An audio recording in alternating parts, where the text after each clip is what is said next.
నమస్కారం. జీటీపల్ న్యూస్ కి స్వాగతం.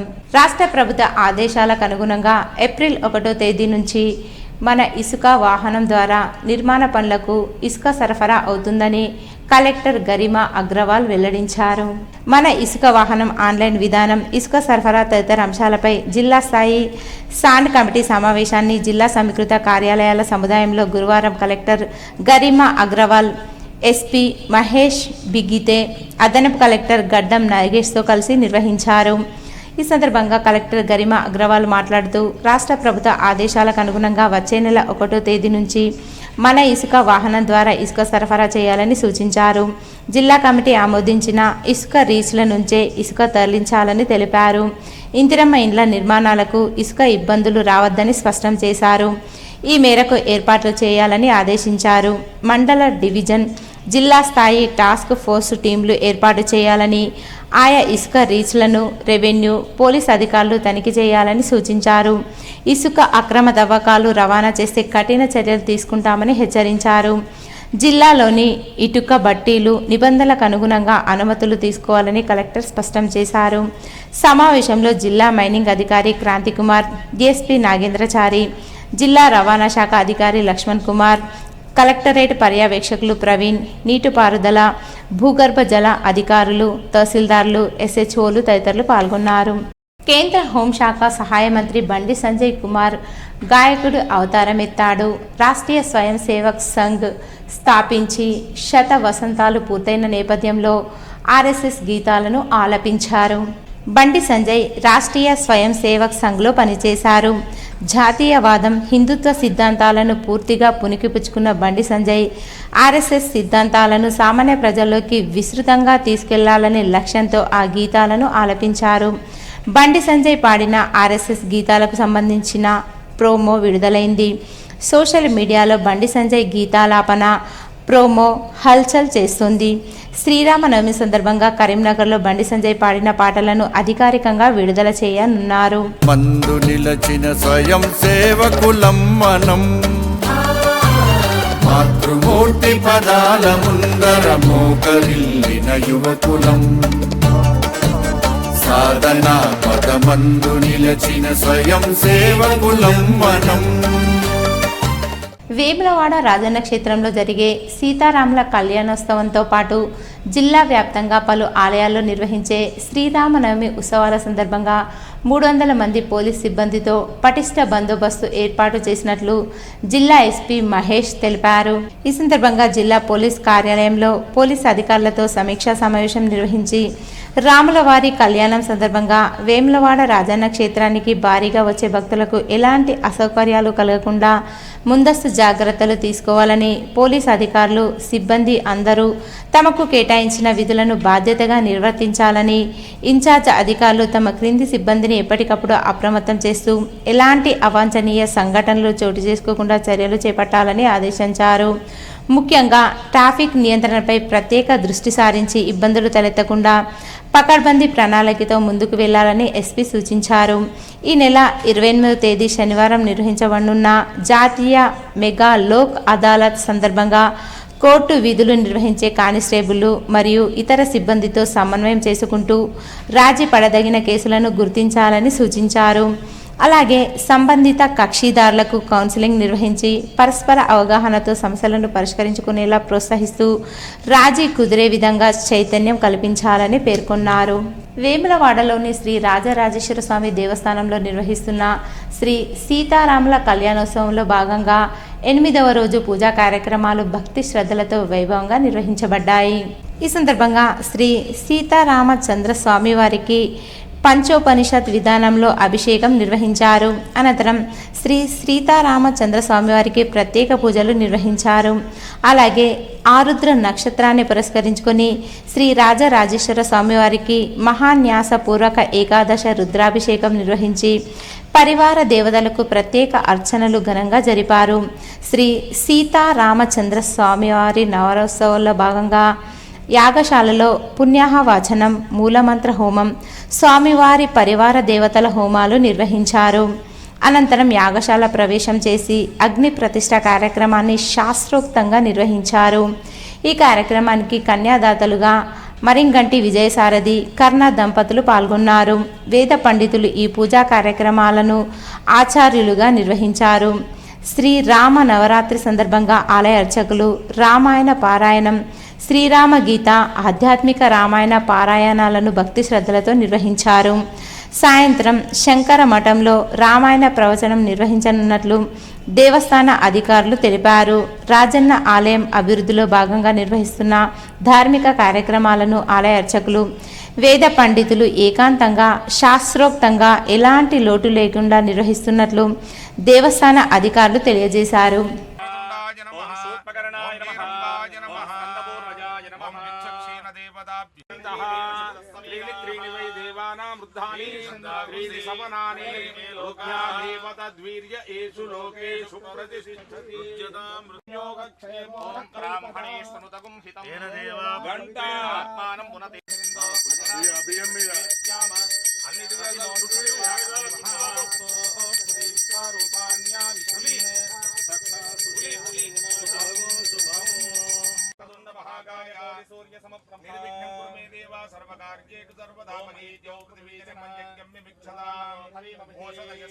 स्वाहा आग्नेय इदं नमः मध्ये भूस्वाहा आग्नेय इदं भुवस्वाहा आवाजवेदं सुभस्वाहा आसूर्याय इदं भूर्भुवस्वाहा प्रजापतये इदं जवाग्निध्यान्नम् अक्षन्तल सप्तजिह्वा समन्वितं भद्राञ्जलिपुटं वक्ने शङ्खचक्रधरं विभुम् अग्ने त्वङ्गारुहपत्यादिकुण्डे स्थित्वा हरे प्रियम् उत्सवाभृतं यावत् तावत् सर्वपूर्वोहिजारसो गर्भे अन्तः सविजायमानस्य प्रत्यविश्वमुखाग्ने मम अभिमुखो बभासुमुखो बभासुमुर्यात् काल्या मूलमन्त्रेण समित् काल्या मूलमन्त्रेण समित् ओम नमो नारायणाय. రాజన్న సిరిసిల్ల జిల్లా వైద్యారోగ్య శాఖ కార్యాలయంలో జిల్లాలోని ప్రాథమిక ఆరోగ్య కేంద్ర వైద్యాధికారులతో జిల్లా వైద్య ఆరోగ్య శాఖ అధికారి డాక్టర్ రజిత సమీక్షా సమావేశం నిర్వహించారు. ఈ సమీక్షా సమావేశంలో జాతీయ ఆరోగ్య కార్యక్రమాల నిర్దేశిత లక్ష్యాలపై సమీక్షించారు. ఈ ఆరోగ్య కార్యక్రమంలో గర్భిణీ స్త్రీల నమోదు, ప్రమాదకర గర్భిణీ స్త్రీల చెకప్లు, సాధారణ ప్రసవాలు ప్రభుత్వ ఆసుపత్రుల్లో 70% జరుగుతున్నట్లు ప్రోత్సహించాలని, పిల్లల తల్లుల పరీక్షలు నిర్వహించాలని, వ్యాధి నిరోధక టీకాలు 5 సంవత్సరాలలో పిల్లలకు సకాలంలో ఇప్పించాలని, ఎన్సిడి కార్యక్రమంలో రక్తపోటు, మధుమేహం మరియు వివిధ రకాల క్యాన్సర్ల పరీక్షలు నిర్వహించాలని, టీబీ కార్యక్రమంలో 60 సంవత్సరాలు పైబడిన బరువు కోల్పోయిన వారు, దీర్ఘకాల వ్యాధితో బాధపడుతున్న వారిని గుర్తించి తేమడ, చెస్ట్ ఎక్స్రేలు పరీక్షలు నిర్వహించాలని, ఆర్బీఎస్కే కార్యక్రమంలో హాస్టల్లో బాలబాలికలు పరీక్షలు నిర్వహించాలని, వడదెబ్బకు తీసుకోవాల్సిన జాగ్రత్తలపై అవగాహన కల్పించారు. ఈ కార్యక్రమంలో ప్రోగ్రామ్ ఆఫీసర్లు doctor Sampath, doctor Anitha, doctor Ramakrishna, doctor Nayeema, DPO Rajender పాల్గొన్నారు. జగిత్యాల నుంచి వింజమూరుకు బయలుదేరిన ప్రైవేట్ ట్రావెల్స్ బస్సు మార్కాపురం జిల్లా రాయవరం వద్ద ప్రమాదానికి గురి కావడంతో రాయకల్లో విషాదం అలుముకుంది.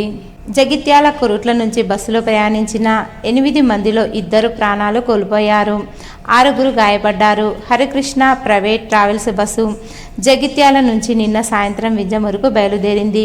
తెల్లవారుజామున టిప్పర్ ఢీకొట్టడంతో మంటలు చెలరేగి 13 మంది సజీవన దహమయ్యారు. అందులో జగిత్యాల నుంచి 2, కొరుట్ల పాయింట్లో 6 ప్రయాణించారు. వారంతా వలస కూలీలు. బతుకుదెరువు కోసం రాయకల్, జగిత్యాల ప్రాంతాలకు వచ్చారు. కొరుట్లలో బస్ ఎక్కిన 6లో 4 గుర్తించారు. బతుకుదెరువు కోసం రాయకల్కు వచ్చిన తాపి మేస్త్రి పోలయ్య భార్య రత్తమ్మ, 2 కూలీలు కిరణ్, వెంకటేష్ బస్సులో స్వగ్రామం దుత్తలూరుకు బయలుదేరగా రత్తమ్మ, కిరణ్కు గాయాలు కాగా వెంకటేష్ ఆచూకీ లభించలేదు. సజీవ దహనమైనట్లు భావిస్తున్నారు. ప్రాణాలు కోల్పోయిన మరొకరు వలస కూలి ఉప్పు రమాదేవిగా గుర్తించారు. రమాదేవి స్వస్థలం కనిగిరి. బస్సు ప్రమాదం విషయం తెలియగానే వలస వచ్చిన వారి బంధువులు స్వగ్రామానికి బయలుదేరారు. జగిత్యాల, కొరుట్ల నుంచి 8 మంది ఆ బస్సులో ప్రయాణించగా 2 మృతి చెందగా 6 గాయాలతో ఆసుపత్రిలో చికిత్స పొందుతున్నారు. అక్కడ ఒంగోలు అక్కడ నుంచి బయలుదేరుతుంది.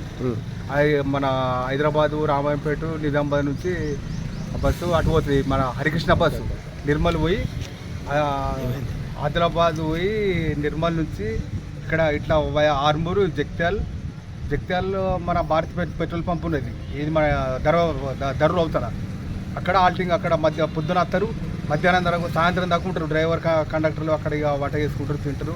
మళ్ళీ ఈవినింగ్ 5-5:30కి ఇక్కడ నుంచి జగిత్యాల నుంచి మళ్ళీ బయలుదేరుతుంది నిర్మల్ బయలుదేరి మళ్ళీ ఇక్కడి పొంగి ఎక్కడి కొట్ల మెట్టిపల్లి మళ్ళీ నిర్మల్, కొట్ల మెట్టిపల్లి ఆరుగురు నిర్మల్, అట్లా అట్లా పోతుంది, ఇట్లా పోతుంది నిజామాబాద్ మళ్ళీ హైదరాబాద్ రామాయంపేట, కామారెడ్డి, రామాయంపేట, హైదరాబాద్, సిద్దిపేట నుంచి అట్లా పోతుంది. ఒకటి జగిత్యాల నుంచి మళ్ళీ ఇట్లా పోతుంది సాయంత్రం. ఇప్పుడు వాళ్ళకి ఆఫీస్ ఏమన్నా ఉందా? లేదు, ఆఫీసులో ఏం లేదు ఇక్కడ. అంత డ్రైవర్ కండక్టర్లు వాళ్ళే ఉంటారు. ఇక్కడ ఏం ట్రావెల్స్ అది? మన హరికృష్ణ. ఇక్కడ ఎవరు ఉండరు, దానికి సంబంధించిన ఎవరు ఉంటారు, వాళ్ళు వచ్చి ఇస్తారు అంతే. రాజన్న సిరిసిల్ల జిల్లా ఇళ్లకుంట మండలం కొడుకుతో సహా తల్లి బావిలో దూకి ఆత్మహత్య చేసుకుంది. రాత్రి జరిగిన ఘటనతో రంగంపేట గ్రామంలో విషాదం అమలుకుంది. ఎలవేని రేఖ తన 3 ఏళ్ల కొడుకు విఘ్నేష్తో కలిసి వ్యవసాయ బావిలో దూకి ఆత్మహత్య చేసుకుంది. విఘ్నేష్, రేఖ మృతదేహాలను వెలికితీశారు. కుటుంబ సమస్యలతో కలత చెంది ఆత్మహత్య చేసుకున్నట్లు స్థానికులు వెల్లడించారు. పసి బాలుడితో కలిసి తల్లి బావిలో దూకి ఆత్మహత్య చేసుకోవడంతో కన్నీరు మున్నీరుగా కుటుంబ సభ్యులు విలపిస్తున్నారు.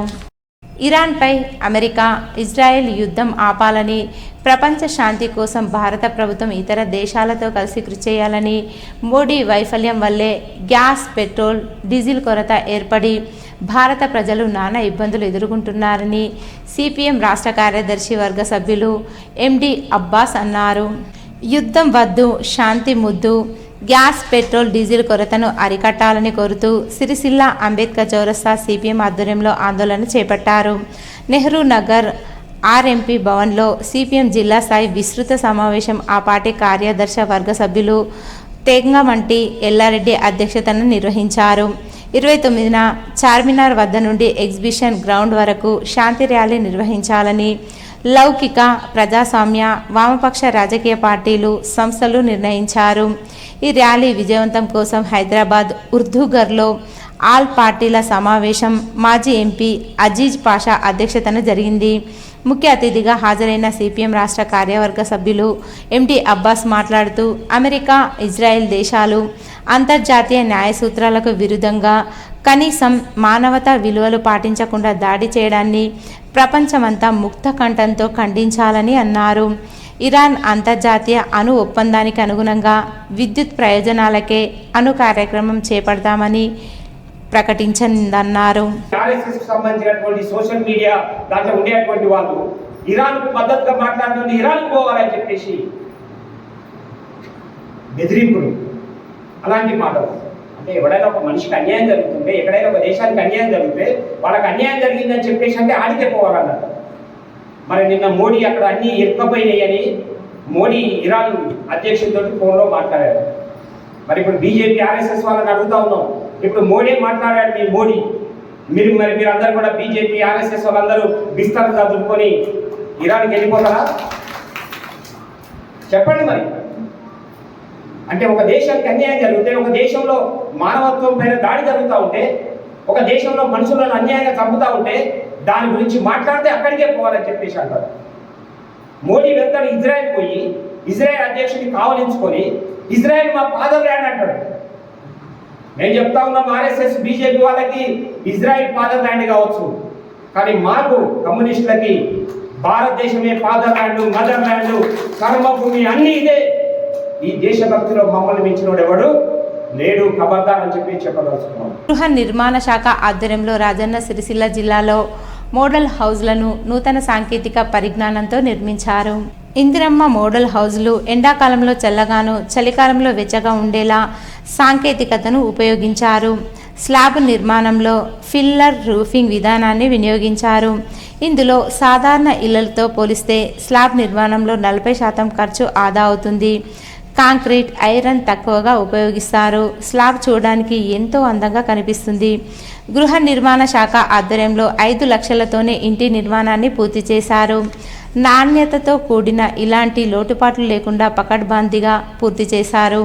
దీర్ఘకాలం పాటు నిలిచి ఉండేలా రాష్ట్ర ప్రభుత్వం నిర్ణయించిన ఆర్థిక సహాయంలోనే ఇంటి నిర్మాణాన్ని చేశారు. జిల్లాలోని అర్హులైన వారు ప్రభుత్వం అందించే ఆర్థిక సహాయం 5 లక్షలతోనే పూర్తి చేసేలా ప్రతి మండల కేంద్రం అలాగే మున్సిపాలిటీలో హౌసింగ్ అధికారులు పూర్తి స్థాయి సహకారం అందిస్తారు. అర్హులైన వారందరూ వారి సలహాలు సూచనలు పాటిస్తూ ప్రభుత్వ సహాయాన్ని సద్వినియోగం చేసుకుంటూ ఎలాంటి ఆర్థిక ఇబ్బందులు తలెత్తకుండా తమ సొంత ఇంటి కలను నెరవేర్చుకునే అవకాశం ఉందని అధికారులు సూచిస్తున్నారు. పశ్చిమాసియాలో యుద్ధం నేపథ్యంలో దేశంలోని అతిపెద్ద ప్రైవేట్ ఇంధన రిటైలర్ నయారా ఎనర్జీ షాకింగ్ నిర్ణయం తీసుకుంది. లీటర్ పెట్రోల్పై 5 రూపాయలు, డీజిల్పై 3 రూపాయలు పెంచుతూ ధరలను సవరించింది. ముడి చమురు దిగుమతి వ్యయం పెరగడమే దీనికి ప్రధాన కారణమని తెలుస్తుంది. ఈ పెంపు తక్షణమే అమల్లోకి వచ్చింది. తిరుమలలో గ్యాస్ కొరత తీవ్ర ప్రభావం చూపుతుంది. సిలిండర్లు అందుబాటులో లేకపోవడంతో కొండపైన 50కి పైగా హోటళ్లు మూతపడ్డాయి. దీంతో భక్తులంతా టీటీడీ నిర్వహిస్తున్న ఉచిత అన్నప్రసాదంపై ఆధారపడుతున్నారు. గత నెలతో పోలిస్తే ఈ నెల అదనంగా 1,00,000 మందికి పైగా భక్తులు అన్నప్రసాదం స్వీకరించినట్లు సమాచారం. రోజుకు సుమారు 6 టన్నుల గ్యాస్ను వాడుతున్న హోటళ్లు మూసివేతతో అన్నదాన సత్రాలపై ఒత్తిడి గణనీయంగా పెరిగినట్లు తెలుస్తుంది. భారత్లో బయటపడ్డ రెండో ప్రపంచ యుద్ధం నాటి బాంబులు 80 ఏళ్ల నుంచి పేలకుండా ఉన్నాయి. ప్రస్తుతం ప్రపంచమంతా యుద్ధ వాతావరణంలో ఉంది. ఇరాన్, ఇజ్రాయెల్, అమెరికాల మధ్య ఉన్న పరిస్థితులు అందరినీ ఆందోళనకు గురిచేస్తుంది. ఈ నేపథ్యంలో తాజాగా భారత్లో రెండో ప్రపంచ యుద్ధ సమయానికి చెందిన 2 బాంబులు బయటపడ్డాయి. జార్ఖండ్ రాష్ట్రంలోని తూర్పు సింగ్భూమ్ జిల్లాలో ఉన్న బహారాగోరా ప్రాంతంలో సంచలన ఘటన వెలుగులోకి వచ్చింది. స్వర్ణరేఖ నది ఒడ్డున ఇసుక తవ్వకాల సమయంలో భారీ ఇనుప వస్తువులు బయటపడ్డాయి. మొదట ఇవి సాధారణ స్క్రాప్ అనుకున్నారు. అయితే దగ్గరగా పరిశీలించగా అవి రెండో ప్రపంచ యుద్ధ కాలానికి చెందిన భారీ బాంబులని గుర్తించారు. ఒక్కో బాంబు సుమారు 227 కిలోల బరువు కలిగి ఉంది. దాదాపు 80 సంవత్సరాలుగా ఇసుకలో పాతుకుపోయి ఉన్నప్పటికీ ఇవి ఇంకా పేలని స్థితిలోనే ఉండడం అధికారులు ఆందోళనకు గురిచేసింది. ఈ విషయం తెలిసిన వెంటనే అధికారులు ఆ ప్రాంతాన్ని ఖాళీ చేయించారు. ప్రమాదం తలెత్తకుండా ప్రజలను దూరంగా తరలించారు. తెలుగు రాష్ట్రాల్లో రేపు శుక్రవారం శ్రీరామనవమి సందర్భంగా ప్రభుత్వం పబ్లిక్ హాలిడేగా ప్రకటించింది. దీంతో స్కూళ్లు, కాలేజీలు, ప్రభుత్వ కార్యాలయాలు మూసి ఉండనున్నాయి. బ్యాంకులకు కూడా సెలవు వర్తిస్తుంది. ఇక 28 4వ శనివారం, 29న ఆదివారం కావడంతో వరుసగా 3 రోజుల పాటు బ్యాంకులు పనిచేయవు. ప్రజలు తమ బ్యాంకింగ్ పనులను ముందుగానే పూర్తి చేసుకోవాలని అధికారులు సూచిస్తున్నారు. హోటళ్లు, రెస్టారెంట్లకు కేంద్ర ప్రభుత్వం కీలక మార్గదర్శకాలు జారీ చేసింది. ఎల్పీజీ పేరుతో అదనపు ఛార్జీలు వసూలు చేయకూడదని స్పష్టం చేసింది.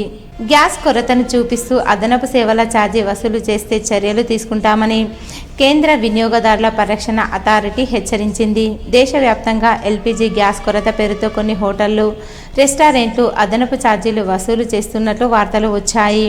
ఈ నేపథ్యంలో సీసీపీఏ స్పందించింది. ఎల్పీజీ గ్యాస్ పేరుతో కొన్ని హోటళ్లు, రెస్టారెంట్లు వినియోగదారుల నుంచి అదనంగా ఛార్జీలు వసూలు చేస్తున్నట్లు తమ దృష్టికి వచ్చినట్లు తెలిపింది. హెల్ప్ లైన్ నంబర్లకు ఫిర్యాదులు వచ్చాయని, మీడియాలో కూడా వార్తలు వచ్చాయని వెల్లడించింది. మెనూలో పేర్కొన్న ధరలను మాత్రమే వసూలు చేయాలని, అదనంగా ఎలాంటి ఛార్జీలు ఉండకూడదని స్పష్టం చేసింది. ఇవి ఈరోజు బులెటిన్లోని విశేషాలు. తిరిగి వచ్చే బులెటిన్లో కలుసుకుందాం. అంతవరకు సెలవు. నమస్కారం.